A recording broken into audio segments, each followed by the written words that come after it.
SMS dolandırıcılığı hususu esasında en çok da yaşlı ve daha çok teknolojiyle arası olmayan, haberleri çok takip edemeyen vatandaşlarımızı daha çok mağdur etmekte. Bunun sebebi de özellikle insanların içinde bulunduğu maddi durum veyahut da kampanya tarzı ürünlerin satışa sunulması, sürpriz şekilde hediye kazandığınız şeklinde insanlara gönderilen SMS'ler üzerinden şahısların istismar edilmesiyle ortaya çıkan olaydır. Telefonla kurumlardan bir mesaj geldiği zaman üst tarafta numara yazmaz. Mutlaka ya kurumun ismi ya şirketin ismi yazar. Altta da B02, B102 şeklinde kısa kod, mesaj kodları vardır. Buradan normalde ayırt edebiliriz. Ayırt edilebilir. Fakat sorun şu ki son dönemde dolandırıcılar bunu da kopyalamaya başladı. Özellikle mesajların son kısmına B102, B100 falan tarzında böyle kodlar yazarak sanki gelen mesajın kurumsal bir firmadan gelen bir mesajmışçasına algı oluşturmakta. Her halükarda şunu bilmeliyiz. Gelen mesaj ne olursa olsun devlet kurumundan ya da şirketten gelse bile hiçbir şekilde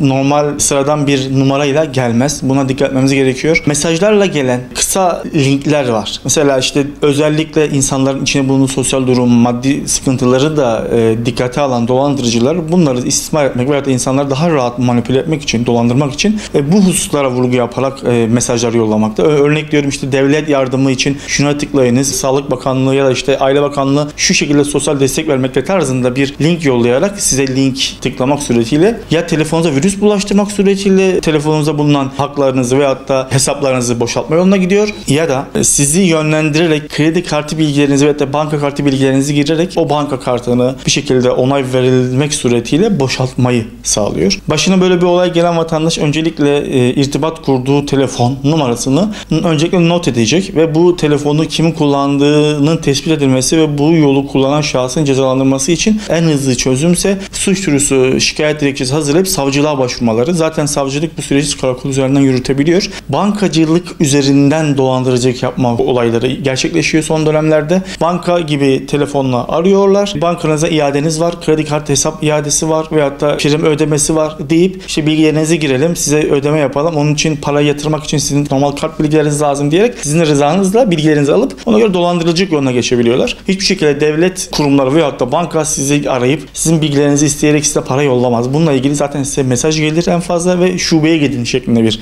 yönlendirme yapılır. Burada o ayrımı rahatlıkla fark edebilir vatandaşlar. Buna dikkat etmek lazım. Bu işin nitelikli hali 3 yıldan 10 yıla kadar, basit hali ise 1 yıldan 5 yıla kadardır. Yani şahısın isnat edilen suçu işlediğine dair net delil elde edilirse ve cezalandırılırsa ya 1 yıldan 5 yıla kadar, bu işin nitelikli halini işlemişse de 3 yıldan 10 yıla kadar en az cezalandırma yoluna gidilmektedir. Eğer şahsın cezalandırılması kesinleşirse, hakkında hüküm kesinleşirse tazmini yoluna yine o şahıs üzerinden gidebilir. Normal dava yoluyla, hukuk yoluyla. Gelen mesajları kesinlikle itibar etmeyin. Gelen mesajlar ne olursa olsun ya sizi yönlendiren, size bir şeyi tıklayın, şuraya yönlendirin, şurada para kazandınız şeklinde yönlendirici hiçbir mesajı aldanmayın. Ne devlet kurumu ne bankalar size bu şekilde link yollayarak para ödemesi yapmaz. Bunun farkında olalım. Böyle bir bilgi gelirse de direkt şirkete veya da kuruma veya da bankaya bizzat giderek bu yolla bu olayların önüne geçebiliriz.